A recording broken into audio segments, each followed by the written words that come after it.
Hola, este mensaje es para comunicar que esta es una historia antigua que deje de subir y ya está terminada, por lo que la subiré hasta el final. Si deseas ver la historia desde el capítulo 1, ve a la lista del canal y busca el título Fate Kill. Descargo de responsabilidad, no soy el autor de esta historia, y dejaré el link de la historia original en la descripción. Disfruten el fic y tengan un buen día. Capítulo 41. Operación Destino. Matar, Arco 3, parte 8, Guerra por la capital. Prólogo. Al final resultó que, la logística necesaria para marchar y alimentar adecuadamente a un ejército era mucho más complicada de lo que Shirou jamás hubiera imaginado. Así como un rebaño de ovejas pastando en un pedazo de tierra podía reducir toda la hierba nada en un corto periodo de tiempo, los recursos agotados por el ejército a diario eran similares. Solo las raciones de agua dulce estaban disminuyendo después de unos pocos días de caminata, lo que obligó al grupo a hacer paradas junto a lagos y ríos para reabastecerse.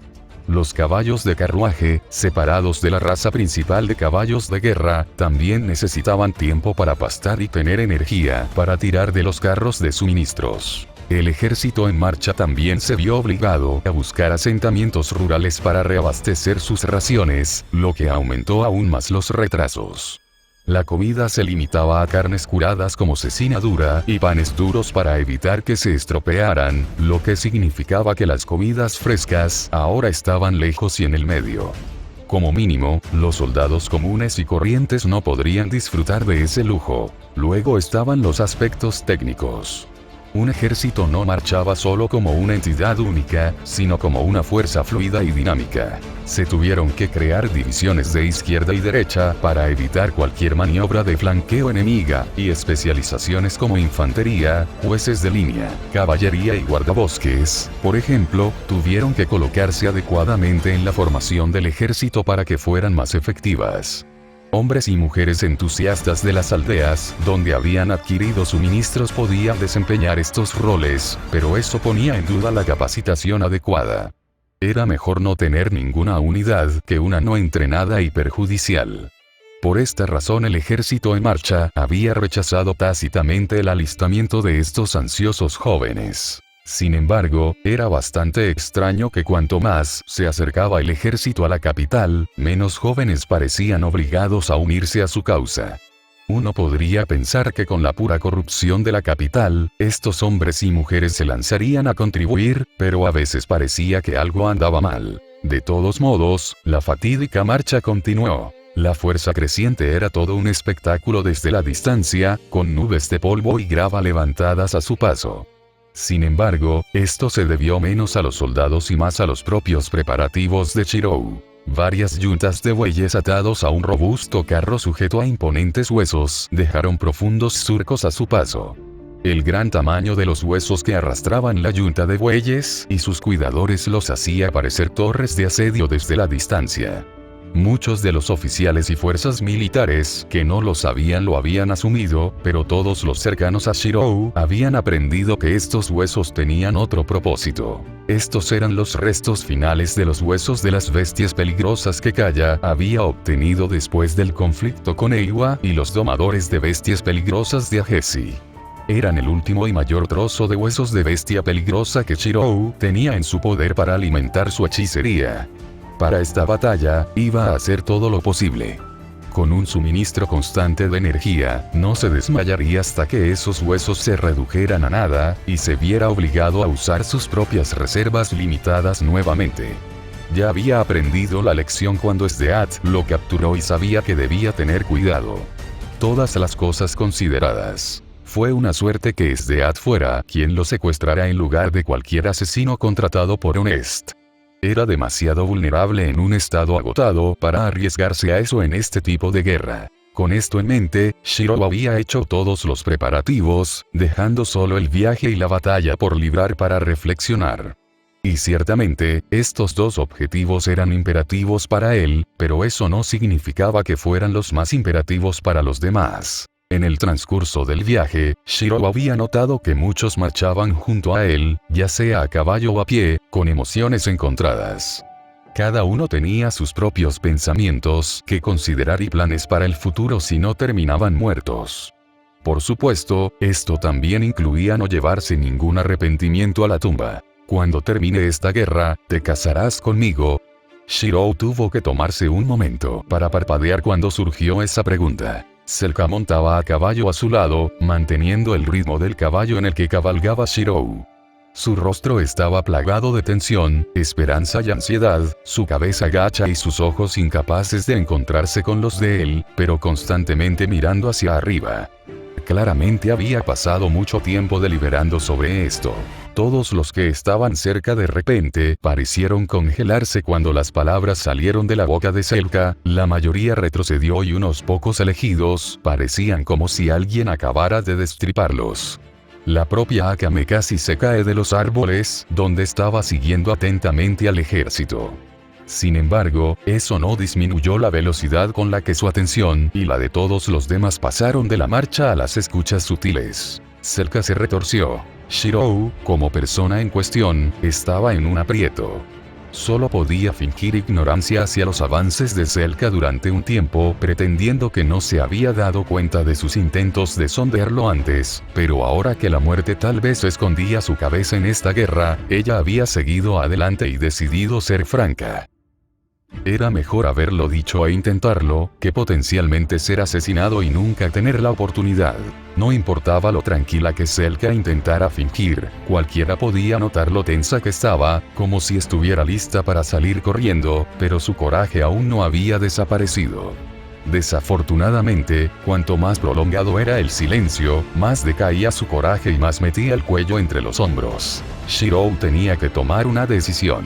Se iba a producir una guerra sangrienta con él como uno de sus líderes, y eso significaba que Shirou no estaría presente para proteger a todos. Dios no lo quiera si decidió enviar a Selka a un campo de batalla deprimido o desesperado por el rechazo. Algunas mujeres que han experimentado cosas así pueden incluso considerar la punta de una espada o el cañón de una pistola como algo acogedor. No podía correr ese riesgo, no por uno de los suyos. Lo consideraré seriamente, dijo después de una cuidadosa deliberación. Dar esperanza en un campo de batalla de vida o muerte otorgaba una tenacidad para sobrevivir que no podía subestimarse. Los soldados en la guerra que tenían a alguien esperando su regreso casi siempre luchaban ferozmente para sobrevivir. Además, no era como si Shirou estuviera en contra de casarse con Selka. Era una chica agradable, un poco callada y demasiado fuerte, pero devota y cariñosa de todos modos. Selka se desmayó en ese momento, su cabeza se echó hacia atrás mientras se bajaba de su caballo con un ruido sordo, toda su tensión de repente se transformó en un alivio eufórico y sobrecargó su mente. Sus compañeros del clan se apresuraron a prestar su ayuda y se la llevaron con sonrisas tímidas en sus rostros. En contraste, Akame estaba pálida ante la respuesta, sus dedos se apretaron en el dobladillo de su falda con tanta fuerza que sus manos temblaban.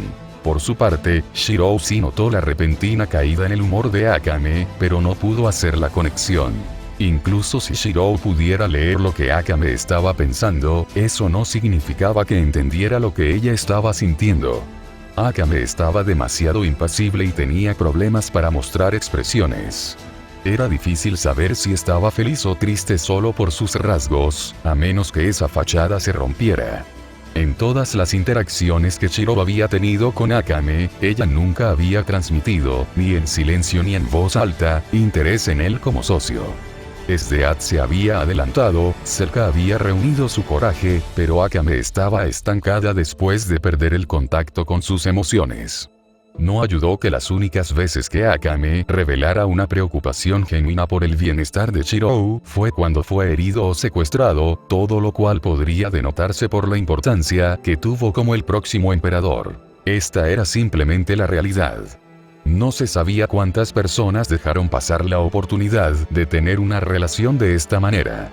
No puedes esperar que alguien te entienda cuando no dices nada en absoluto y simplemente asumes que lo saben hasta que es demasiado tarde. Desafortunadamente, incluso esto era algo difícil de tragar para Akame cuando su respuesta natural era reprimirlo. Solo siendo fiel a sí misma podría dar ese paso adelante. Y ahora había un límite de tiempo. Si no podía actuar antes de que terminara esta guerra, entonces perdería su oportunidad ante ese bárbaro. Una nube oscura se cernió sobre Akame a partir de ese momento, una mirada perpetua en su rostro cada vez que sorprendía a Selka sonriendo tontamente, o nerviosa porque los miembros de su clan se burlaban de ella por criar a la próxima generación. Se sintió terrible hasta el punto que Akame sintió que le temblaban las rodillas y tuvo que huir de la escena cada vez. Shiro obviamente le había preguntado a Akame qué le molestaba durante el transcurso de la marcha hacia la capital, pero ella misma no sabía cómo explicarlo y lo descartó. No ayudó que Leone constantemente dirigiera una mirada acusadora a la espalda de Shirou mientras escupía en el suelo con desprecio, pero Leone tampoco le diría nada. Sin otra opción, Shirou decidió centrarse en la guerra para reclamar el puesto de emperador. La capital del imperio era un gran reino acordonado por imponentes muros de piedra que formaban una especie de aguja que se fusionaba con el costado de un acantilado. Las casas dentro de los muros estaban hechas de ladrillo y tejas para las zonas residenciales, y de madera, arcilla y paja en los barrios marginales. 3 puertas de madera situadas en los puntos cardinales marcaban las entradas principales a la capital, pero esas puertas estaban firmemente cerradas, mientras el eco de una campana de un campanario sonaba en el viento. Los centinelas a lo largo de las murallas de la capital habían visto al ejército acercándose, y Shirou no estaba exactamente escondiendo al ejército detrás de él. Hombres y mujeres uniformados tomaron posiciones en lo alto del muro, armándose con armas y mirando nerviosos hacia el horizonte. Shirou y el ejército habían llegado. La batalla se estaba gestando, pero después de la marcha para llegar a la capital, todos estaban cansados, lo que motivó la decisión de acampar y atacar al amanecer. Para protegerse contra ataques nocturnos, se hizo cargo un fuerte destacamento de seguridad orquestado por Nagenda y miembros desertores de los revolucionarios. Cuando llegó la mañana, sonaron los cuernos de la guerra. Así que este día finalmente ha llegado, habló Chouri con reminiscencias, con expresión sombría y determinación. Chouri y el Aini se habían levantado temprano y habían puesto a los soldados en posiciones de batalla. Sin embargo, el Aine tuvo que reprender a algunos miembros rebeldes por ser demasiado ansiosos y salirse de la línea. La disciplina era imprescindible en esta batalla y el Aine no tomaría como excusa la impulsividad de la juventud y la liberación. Esto dejó a Chouri pasar por alto el acto de apertura mientras el Aine arremetía contra el ejército, centrándose principalmente en los revolucionarios integrados, que eran más o menos un grupo de luchadores por la libertad que antes carecían de entrenamiento formal. Tendremos que romper los muros y acceder al palacio central, donde residen Honesty mi primo. Shiro entrecerró los ojos, mirando más allá de los muros de la capital, y hacia la ciudadela central custodiada en su interior. Una hazaña no tan fácil. Chouri endureció sus rasgos y frunció el ceño en señal de contención. La señora Raiko y los ninjas de Hinsoku no deberían tener problemas para escalar esos muros, pero no puedo decir si podrían abrir las puertas principales por sí solos. Es probable que los mecanismos estén fuertemente defendidos, y usted no deberíamos olvidar que el imperio tiene sus propias unidades de usuarios del brazo imperial, Teigo. Entonces, ¿por qué no escalar el acantilado e infiltrarnos bajando?, sugirió Shirou, notando el diseño del terreno de la capital y las capacidades de él y sus aliados. Subestimas la fuerza del imperio, suspiró Chouri. Si fuera así de fácil, no me preocuparía tanto. La pared del acantilado está llena de numerosas trampas. Pasa eso y los cañones de primera línea que se han instalado en la ciudadela bombardearán la parte que sobresale del acantilado como un último recurso. La caída de escombros y piedras grandes aplastaría a todos los intrusos. Pero esas rocas no caerían también sobre la capital, dijo Shirou. Es de Ato Budo. Cualquiera de estos dos tiene suficiente poder para hacer que la caída de escombros sea trivial, y Budo siempre patrulla cerca del palacio, dijo Chouri. No nos queda otra opción que montar algún tipo de asedio. Con nuestros suministros actuales, podemos durar 3 meses, o más si podemos asegurar las cadenas de suministro y al mismo tiempo cortarlas de la capital. Entonces podríamos morir de hambre. Los mataremos y forzaremos la capitulación, pero dudo que vaya a ser tan fácil. Si tan solo fuera una batalla de campo convencional.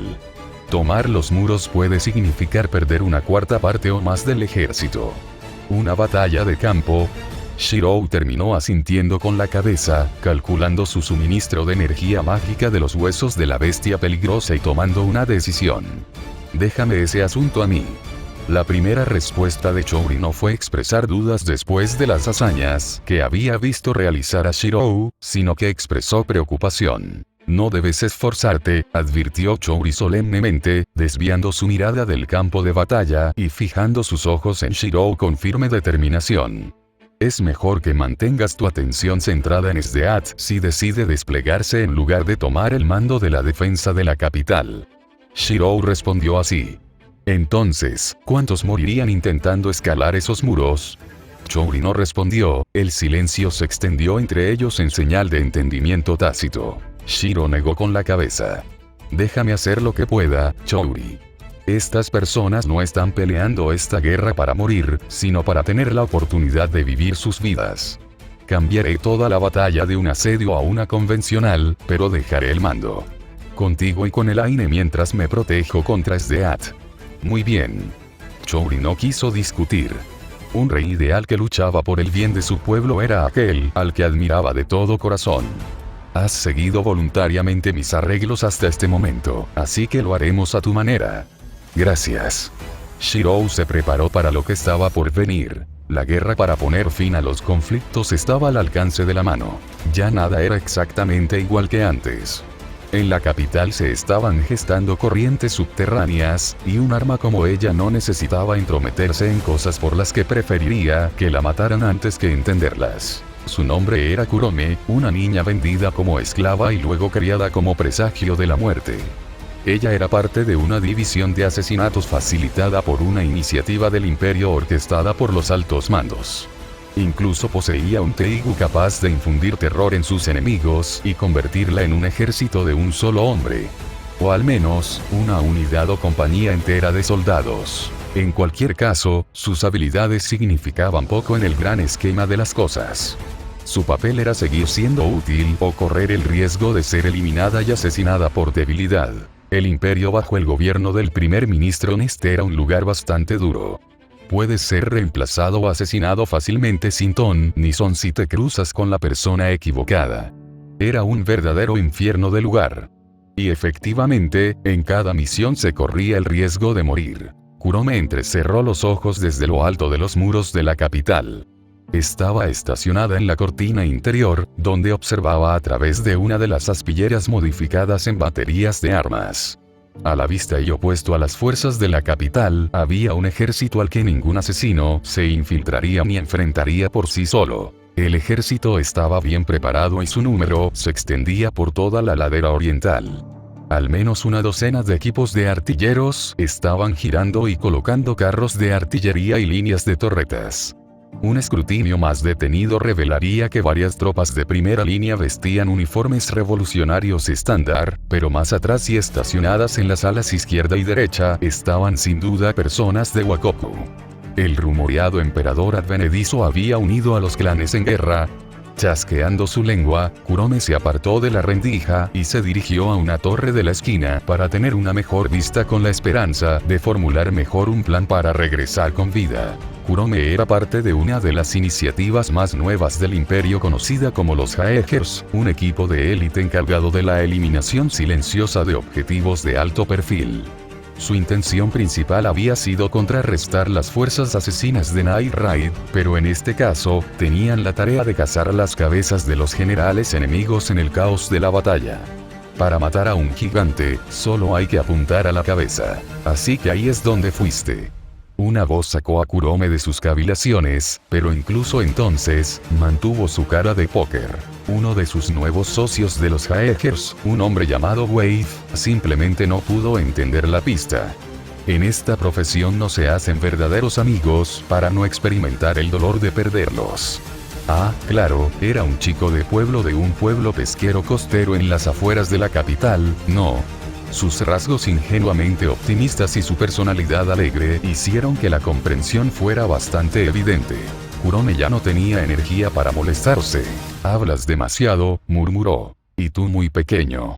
Él le devolvió la sonrisa. Kurome no tenía palabras, pero podría decirse que no las necesitaba cuando Wave tácitamente le pasó por encima un muslo asado que había sacado a hurtadillas de los cuarteles del imperio. La nariz de Kurome se torció, sus ojos se concentraron en la comida ofrecida antes de toser, tomó la baqueta y luego procedió a tomarla en silencio. Ni siquiera se molestó en comprobar si estaba envenenado. Wave no tenía la fuerza para actuar de esa manera. No deberías estar aquí, recordó amablemente Kurome. Por lo que ella sabía, Wave y los demás tenían cada uno su propia estación junto a las paredes, esperando una oportunidad para explotar el caos que se avecinaba. Entiendo el razonamiento, pero los ancianos de mi aldea siempre decían que es más seguro moverse en parejas, razonó Wave. Wave no lo entendió. Los Hegers no estaban destinados a moverse en grupo para esta misión. En la guerra, los grupos solo son mejores objetivos, lo que aumenta la dificultad de cualquier tipo de infiltración. ¿Por qué yo entonces? Kurome suspiró. Parecía más fácil llevarse bien contigo. Wave respondió sin rodeos. ¿Era porque vestía uniforme de marinero y parecía demasiado inofensiva? Kurome estaba un poco molesta, entrecerró los ojos antes de recordar que Wave le había traído comida y ella cedió. Entonces, ese es el comandante Sdeat, dijo Wave, cambiando de tema mientras su atención se desplazaba hacia el muro alto donde estaba el general. Kurome no se molestó en responder. Porque este hombre preguntaba lo obvio. Sdeat estaba ocupada dando órdenes, pareciendo más motivada que nunca antes. En la misma línea, trató los errores con mucha más dureza, negándose a dejar pasar grandes o pequeños. Al final, Kurome terminó explicando ya que Wave era demasiado ignorante cuando era un chico de pueblo. El general Sdeat está tomando el mando de la defensa de la capital. Toda la fuerza ha estado en alerta máxima desde ayer, pero no nos concierne, dijo Kurome. Nuestro objetivo es pasar por alto a la mayor parte de ese ejército para llegar a los puestos de comandante situados en la parte trasera, así que no te dejes atrapar demasiado. Cruza al general de cualquier manera que socave sus esfuerzos en la guerra y estarás muerto. Eso en mente.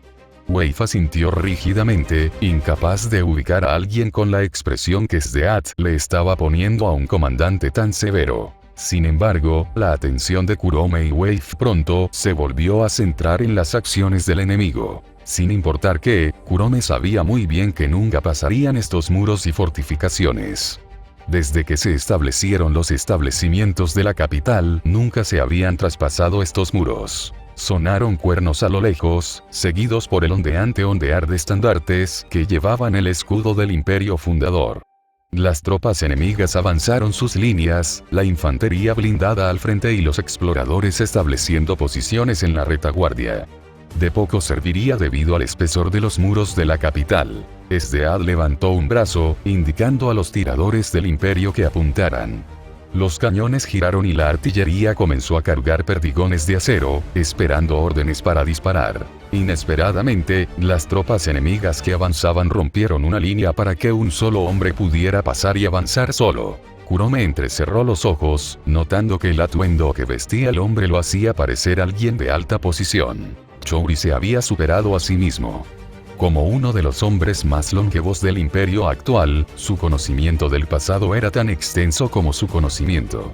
Se había puesto un manto hecho a medida y las insignias del amado primer emperador del imperio. Poco importó en la mente de Kurome cuando el estruendoso sonido de los disparos reverberó en el aire.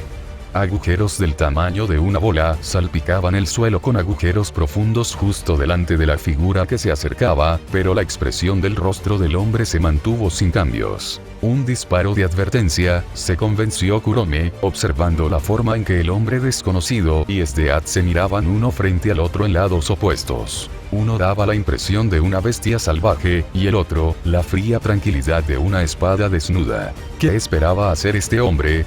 Unos cuantos pasos más y estaría en la línea de fuego. ¡Qué valiente! ¿Era este el líder del enemigo?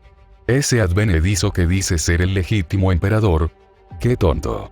El siguiente disparo no fallaría. La pura determinación de ese tipo. Ni siquiera se inmutó, murmuró Wave junto a Kurome. Sin saberlo, los dos estaban empezando a sentirse nerviosos.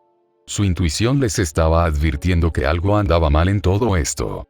La seguridad de los muros sobre los que se encontraban tenía su máxima confianza, pero entonces, ¿por qué?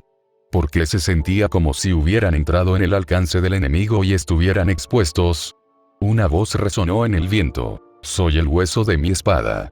Declaración o declaración, las palabras zumbaban con un tamborileo invisible. Un escalofrío recorrió la espalda de Kurome, la piel de gallina recorrió su piel mientras se estremecía por la aparición de una brisa sin viento. La repentina sensación de ansiedad que sentía no se limitaba a ella. Se escucharon murmullos a lo largo de toda la línea defensiva. ¿Qué estaba haciendo ese hombre? El acero es mi cuerpo y el fuego es mi sangre. A lo lejos, las imponentes torres de asedio con forma de huesos brillaban con energía parpadeante, rompiéndose en motas parecidas a brasas que asustaron a muchos.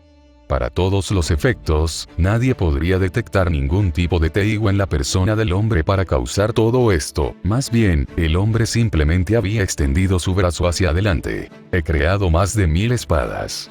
Se levantaron remolinos de viento a su alrededor, girando, agitándose, ganando velocidad y generando un rugido feroz que arrojó polvo y escombros. El fuego de cañón sonó en las profundidades, apuntando a lo desconocido, sin darse cuenta de la pérdida, ni consciente de la ganancia.